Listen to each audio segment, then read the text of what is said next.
Assalamualaikum warahmatullahi wabarakatuh. Kami dari Ekonomi Syariah 4 yang akan menerangkan tentang laporan keuangan. Laporan keuangan adalah catatan informasi keuangan suatu perusahaan pada suatu periode akuntansi yang dapat digunakan untuk menggambarkan kinerja perusahaan tersebut. Laporan keuangan meliputi bentuk, jenis, dan tujuannya. Ada neraca, ada laporan keuangan laba rugi, ada laporan perubahan modal, dan ada laporan perubahan posisi keuangan. Yang terakhir yaitu ada arus kas. Pertama, neraca. Neraca merupakan jenis laporan keuangan yang menyajikan aset, kewajiban, dan modal perusahaan pada tanggal tertentu. Dari laporan ini kita bisa mengetahui kondisi aset, kewajiban, dan modal dari sebuah perusahaan. Neraca di sini dibagi menjadi dalam dua bentuk, yaitu yang pertama bentuk skontro atau account from. Neraca skontro ini biasa disebut dengan neraca bentuk T.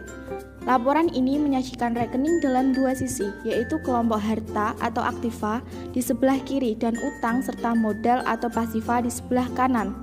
Yang kedua yaitu neraca staffel.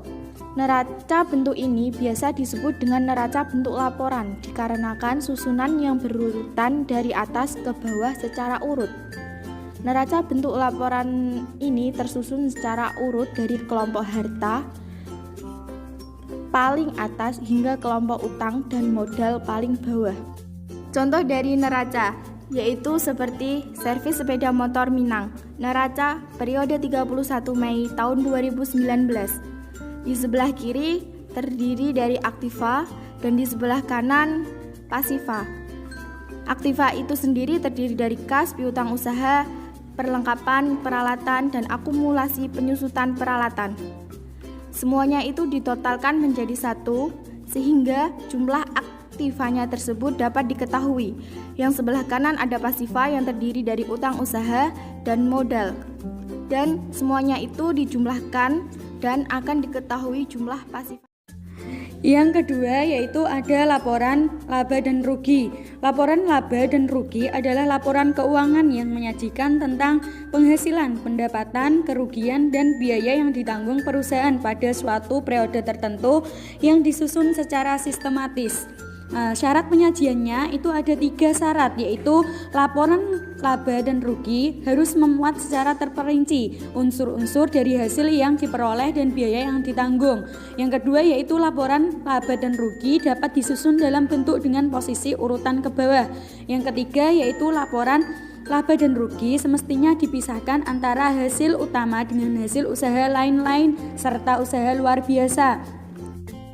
Bentuk laporan laba dan rugi yang menggunakan 2 macam metode. Yang pertama yaitu menggunakan single step, cara langsung. Yang kedua yaitu menggunakan multi step, cara bertahap.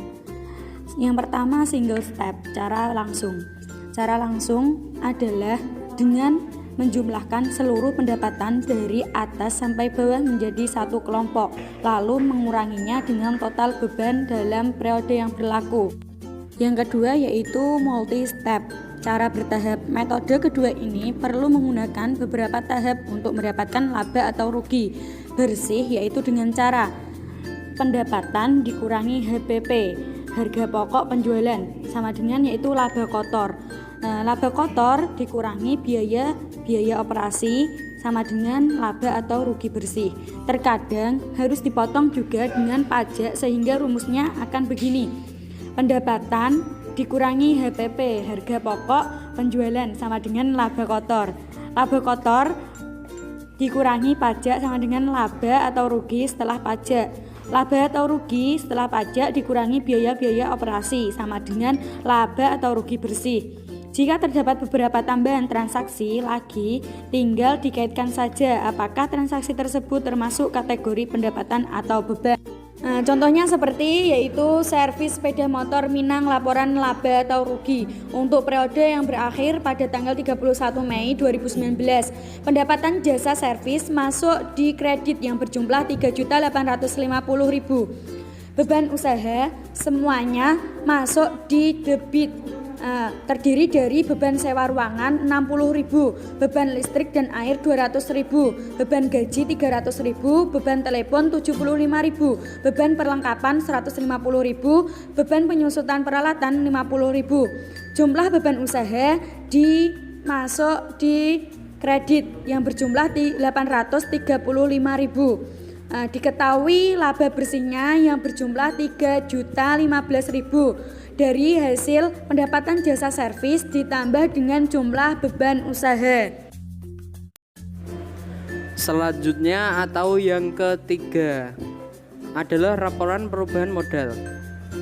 Laporan perubahan modal merupakan suatu daftar yang dicatat secara sistematis yang menjelaskan perubahan modal setelah perusahaan melakukan selama periode tertentu. Apa aja sih yang ada di laporan perubahan modal? Di laporan perubahan modal yaitu ada modal awal, pref, modal akhir, saldo, laba rugi. Pref itu adalah penarikan uang perusahaan oleh pemilik perusahaan itu sendiri. Laporan perubahan modal dibuat setelah membuat laporan laba rugi. Perubahan modal dalam laporan perubahan modal. Modal akhir sama dengan modal awal plus laba bersih dikurangi pref. Itu yang dimaksud dalam pertambahan modal. Yang kedua yaitu modal akhir. Modal akhir sama dengan modal awal dikurangi rugi bersih ditambah pref. Itu yang dinamakan pengurangan modal. Bentuk-bentuk laporan perubahan modal itu ada dua, yaitu laporan perubahan modal perusahaan perorangan dan laporan perusahaan modal persekutuan. Ini adalah contoh laporan perubahan modal. Jika ada dua orang, modal A dan modal B, saldo laba ruginya perlu kita bagi rata dengan menggunakan rumus yang ada di gambar berikut ini. Yang keempat yaitu laporan perubahan posisi keuangan.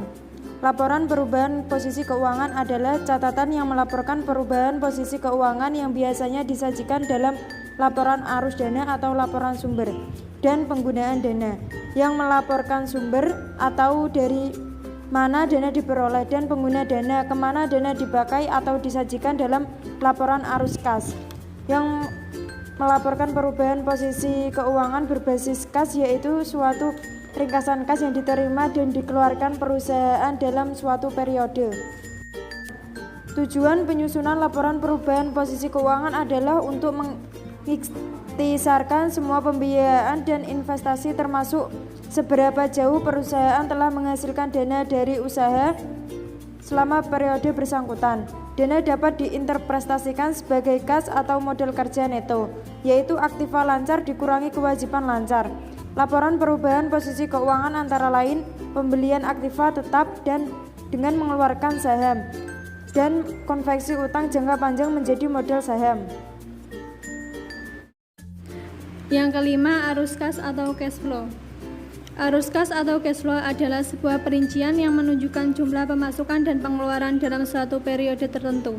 Arus kas dalam keuangan bisnis dan keluarga memiliki sedikit perbedaan. Jika keuangan keluarga, arus kas yang dimaksud adalah cash basis, sedangkan dalam keuangan bisnis terdapat cash basis dan accrual basis. Laporan arus kas biasanya meliputi jumlah kas yang diterima. Contohnya seperti investasi tunai dan pendapatan tunai, dan jumlah kas yang dikeluarkan perusahaan. Tujuan dari laporan arus kas sendiri yaitu menyajikan informasi mengenai penerimaan dan pengeluaran kas dalam suatu periode akuntansi. Selain bermanfaat bagi perusahaan, laporan arus kas juga memiliki manfaat untuk investor, kreditor, dan lainnya.